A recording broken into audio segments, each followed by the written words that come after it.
দুনিয়া যতই সাজাও বান্দা মনে রাখো তুমিও থাকতা না, দুনিয়াও থাকতো না। তুমিও যেমন মৃত্যু হবে, এই কায়নাতেরও মৃত্যু হবে। এই দুনিয়ার প্রত্যেক মানুষের মৃত্যু হলে সেটারে মৌত বলে, আর একদিন গোটা সৃষ্টি জগতের মৃত্যু হবে সেটারে কিয়ামত বলে।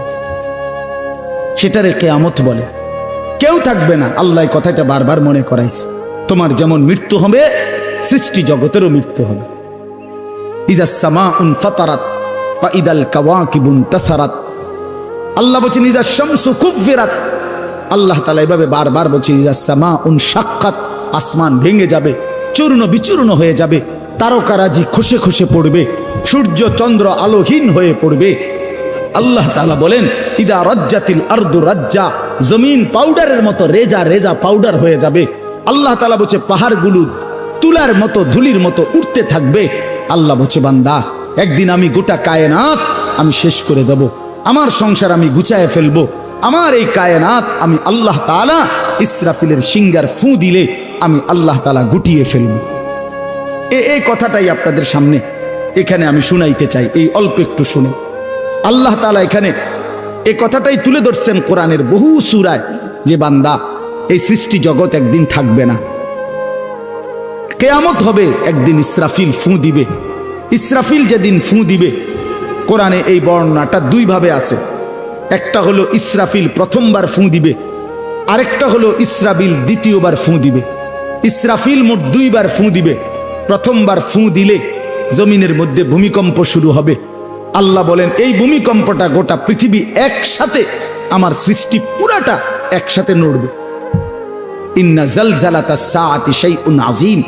আল্লাহ বলেন বান্দা দুনিয়ায় বহু ভূমিকম্প তুমি দেখছো, তবে মনে রেখো কিয়ামতের ভূমিকম্প, ইসরাফিল ফু দিলে প্রথম যে ভূমিকম্প হবে, কিয়ামত সংঘটিত হওয়ার জন্য, গোটা সৃষ্টিটা ভেঙে চুরে যাওয়ার জন্য, সেটা হবে বড়ই ভয়ানক।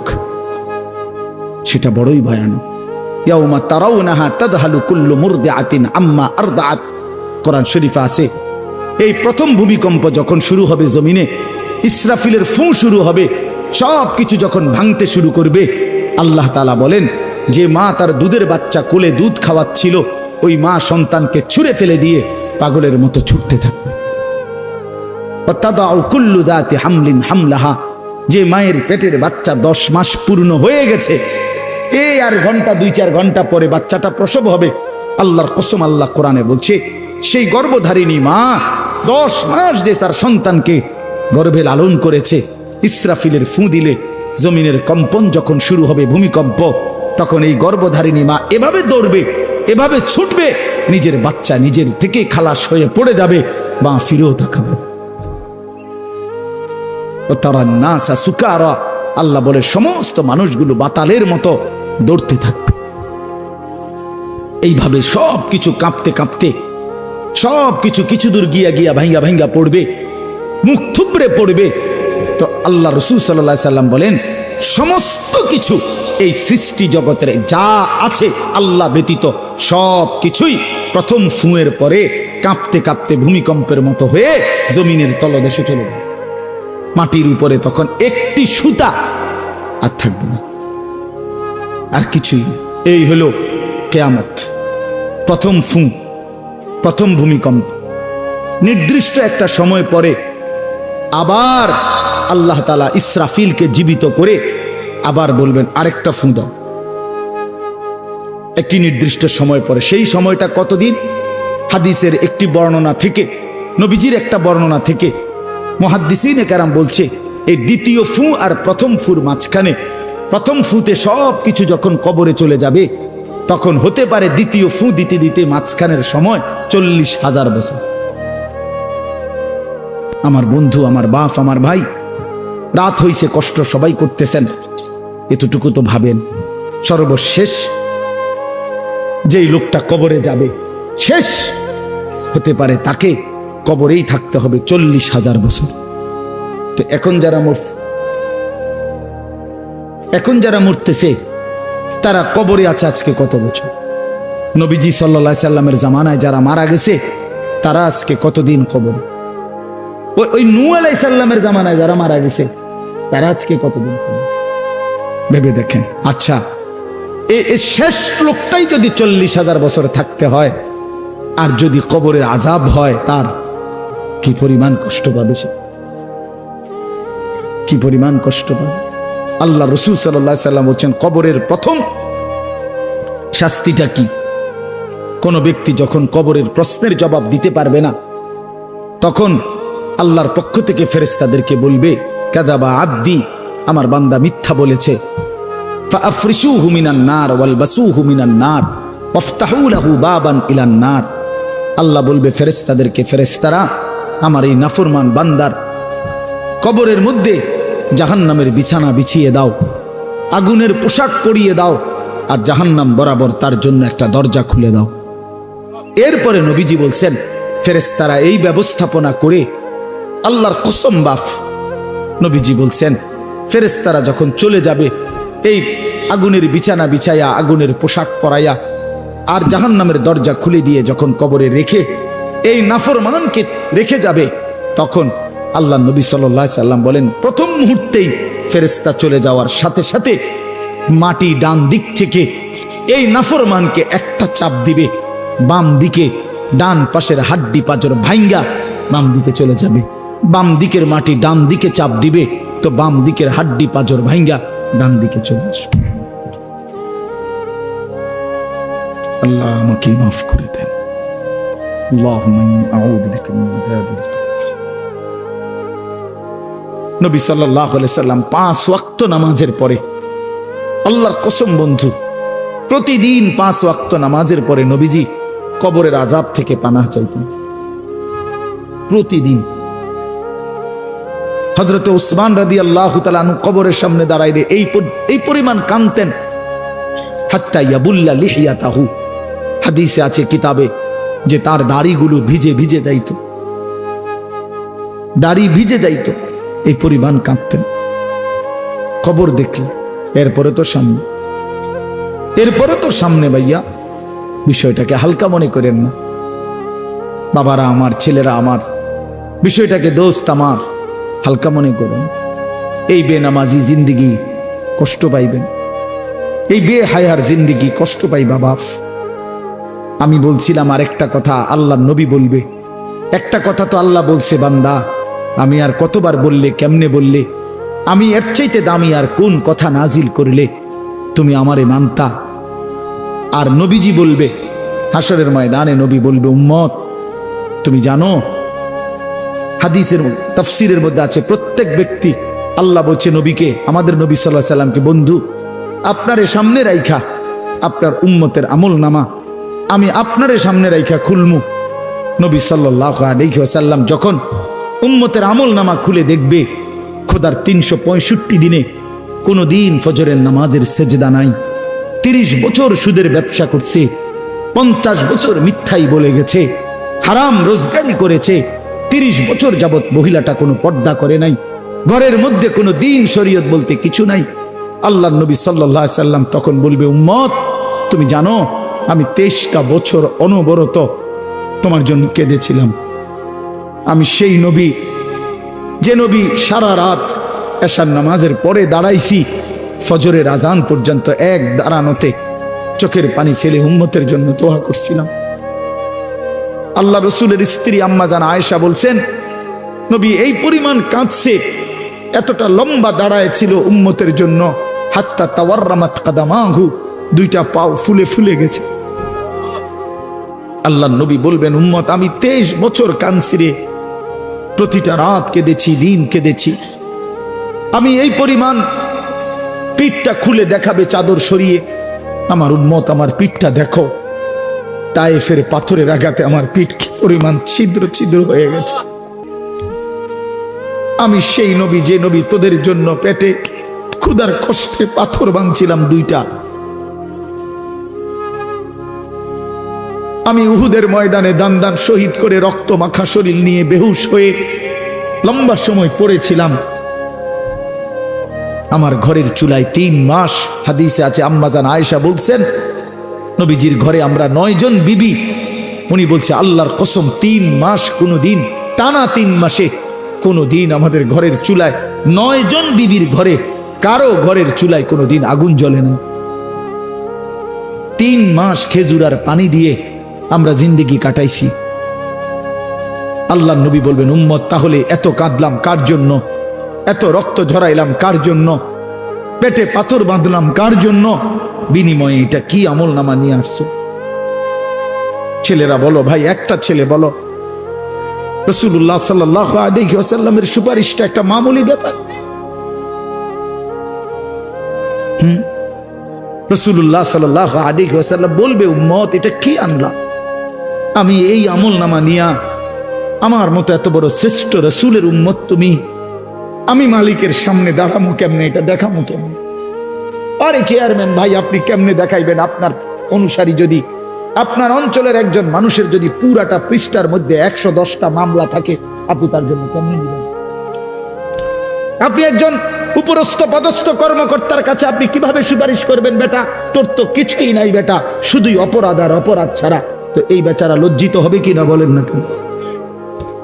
তো নবী সাল্লাল্লাহু আলাইহি সাল্লাম বলবেন, উম্মত তুই আমার মতো শ্রেষ্ঠতম রাসূলের মাথাটা তো ছোট করে ফেললি, তুই তো আমার উম্মত, তুই এটা কি আনলা?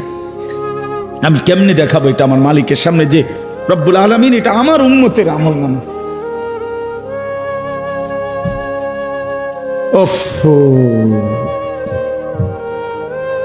চলেন ভাই,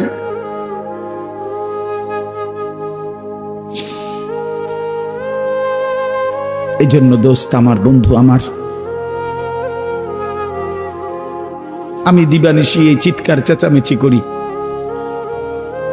এই আহাজারি আমার অনেক দিনের। মুসলমানের সন্তান ফিরবে, নওজওয়ানরা ফিরবে, মুসলমানের যুব সমাজ নামাজ পড়বে, আল্লাহরে চিনবে, এটাই আমার স্বপ্ন, এ আমার দিলের তামান্না। কারো প্রতি আলহামদুলিল্লাহ এখন আর দিলে শত্রুতা রাখি না, কারো বিরোধিতা, কারো প্রতি হিংসা করার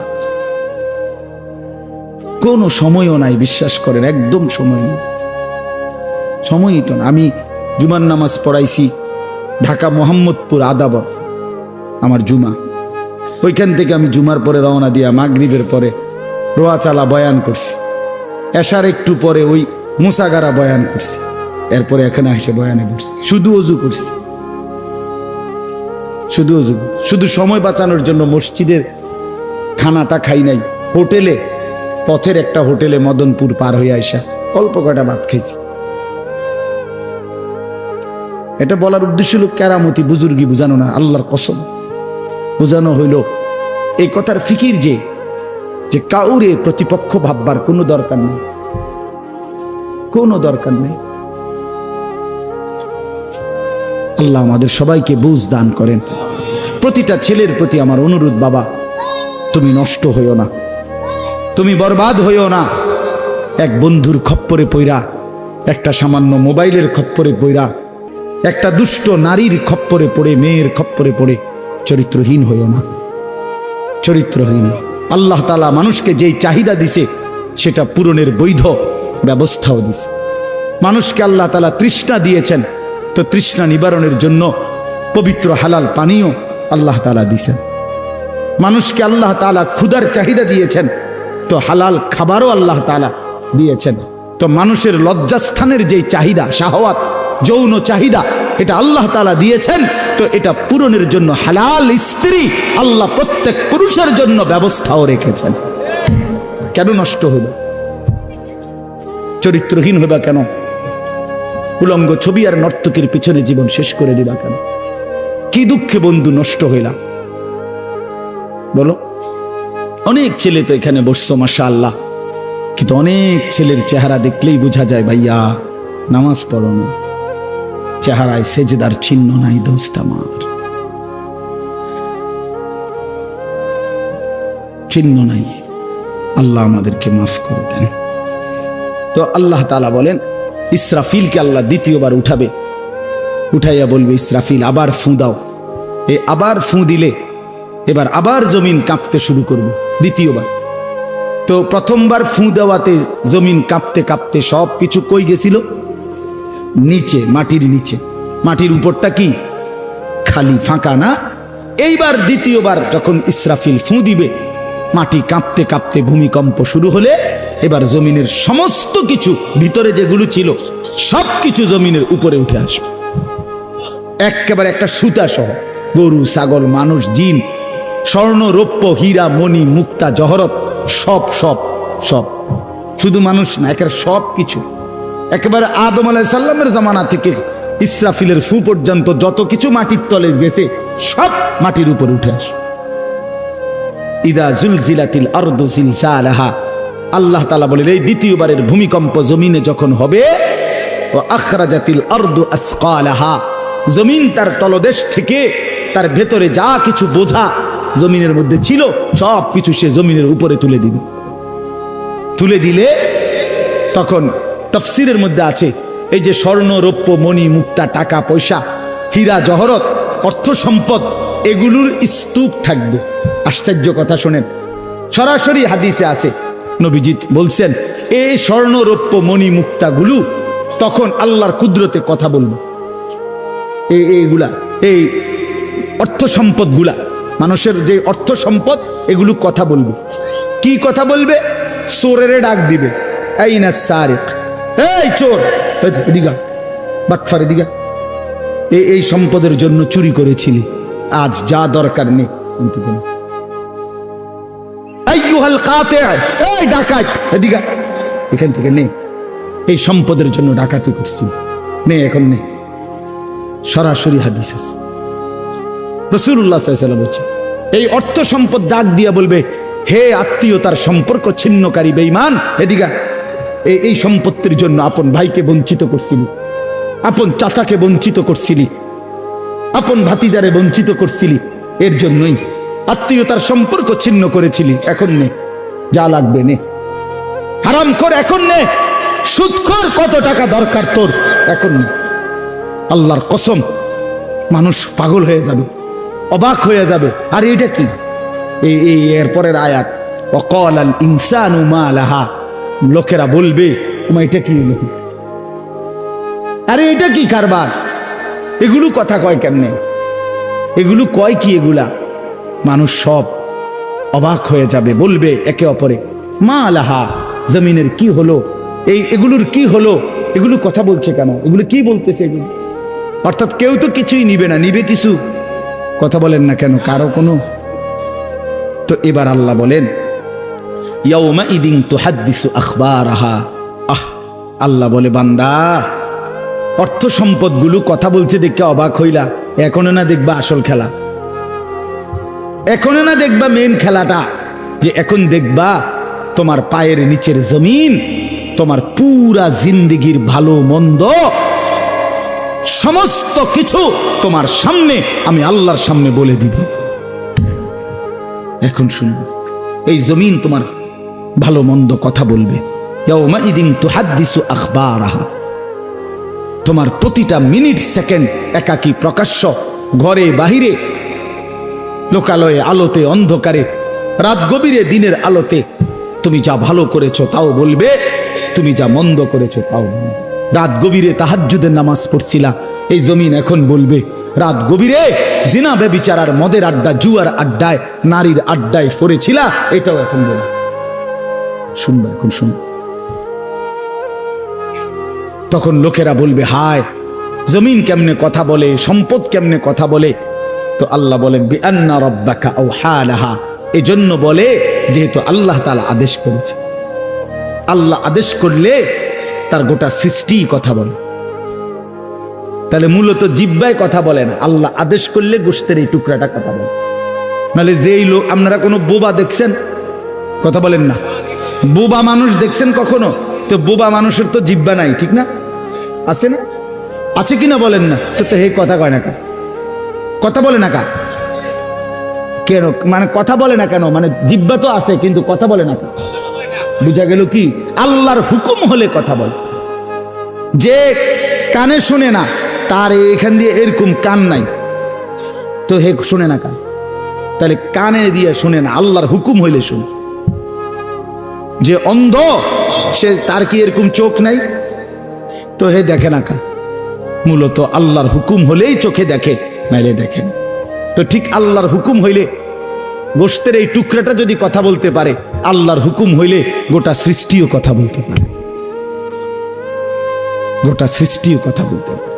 এবার আসেন, এই শেষ ইয়াউমাইদিন ইয়াসদুরুন নাসু আশতাতাল লিয়ারাউ আমালাহুম, ফেরেশতারা সমস্ত মানুষকে দলে দলে দলে দলে গ্রুপ গ্রুপ করে ভাগ করে দিবে। আর এই ভাগে ভাগে লোকেরা নিজেদের পুরা জিন্দেগির আমলনামা দেখার জন্য, নেওয়ার জন্য নির্দিষ্ট জায়গায় যাবে। ফেরেশতারা বলবে যান, সামনে যান। সামনে গেলেই আপনার আমলনামা আপনি আপনার হাতে পাবেন, আপনি পড়বেন, আপনি দেখবেন, যান ওইখানে ফাইল দিতেছে, যান সবাই যান। এই দলে দলে মানুষ যাবে। এইবার আমলনামা যখন হাতে দিবে, আল্লাহ তাআলা বলেন ফামান ইয়ামাল মিসকালা যাররাতিন খায়রান ইয়ারা, এক বিন্দু ভালো যে করেছে সে তাও দেখতে পাবে। ওমান ইয়ামাল মিসকালা যাররাতিন শাররান ইয়ারা, এক বিন্দু মন্দ যে করেছে সে তাও দেখতে পাবে। প্রতি সেকেন্ড, প্রতি ঘন্টা, প্রতি মিনিট, প্রতি মুহূর্ত, প্রতি লামহা, প্রতি জাররা সে দেবে।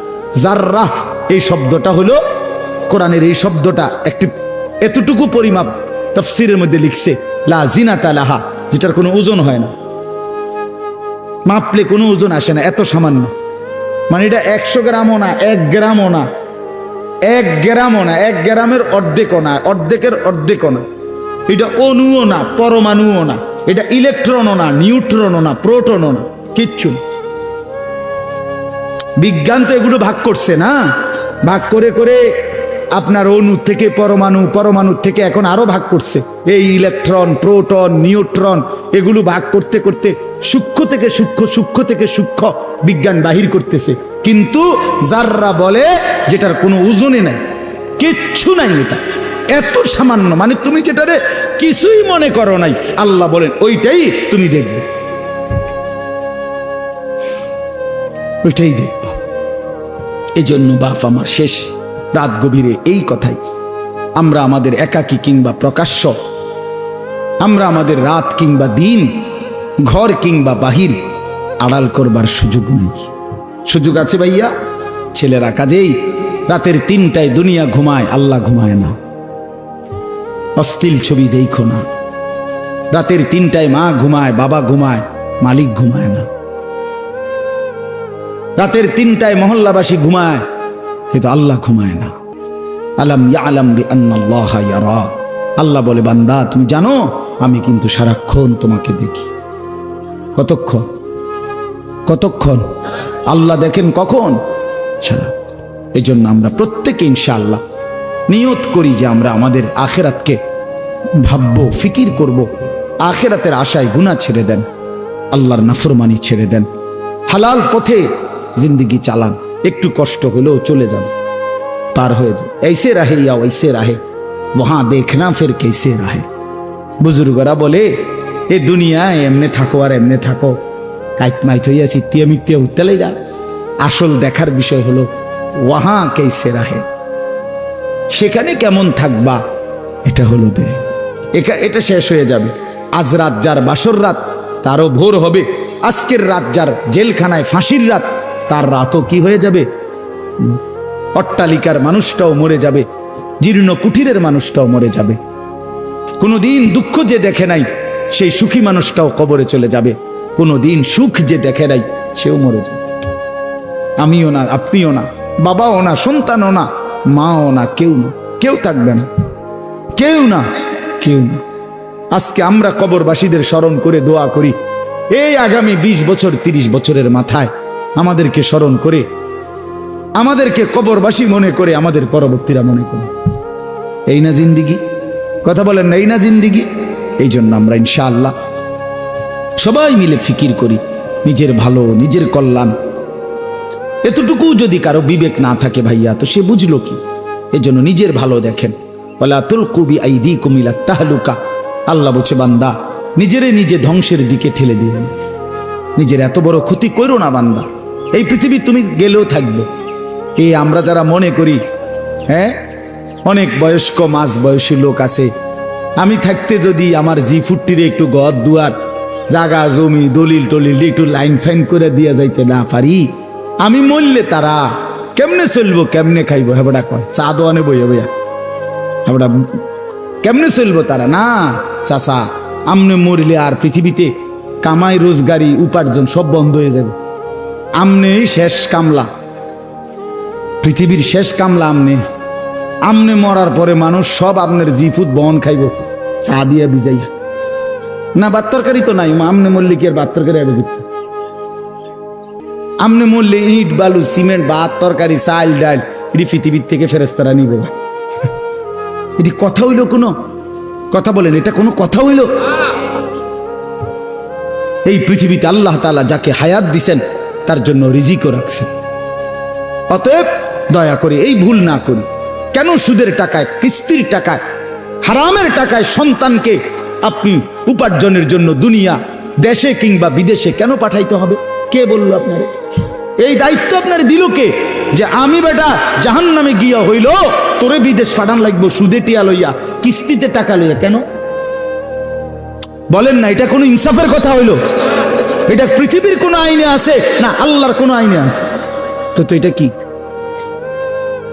এটা হলো লুভি আমনে আবার কলজাটা খুললা চান আবার কলজার ভিতরে হলো লোভ এই জন্য আবার কিস্তি লইছে সুদ লইছে ফুতেরে টাকার মেশিন বানাইয়া পাঠাইছে বিদেশে যে তুই শুধু টাকা পাঠাইবি তোর চাচা জমি বেচবো তোর জেডায়ও জমি বেচবো উত্তর দিকের এন্দিয়া 10 শতক বেচবো হুঁচি টাকা রেডি রাখতে হইব নাই তো কি নাই তো কে বললো আপনারে হারামের মাধ্যমে আল্লাহর নাফরমানি করে স্ত্রী সন্তানের সংসার সাজাইতে এই সংসার সাজে না এই সংসার বরবাদ হয় আল্লাহ তাআলা আমাদেরকে বুঝ দান করেন চলেন হালালের উপরে চলি আল্লাহকে রাজি খুশি করে চলি 5 ওয়াক্ত নামাজের মাধ্যমে জিন্দেগি কাটাই বলেন আলহামদুলিল্লাহ।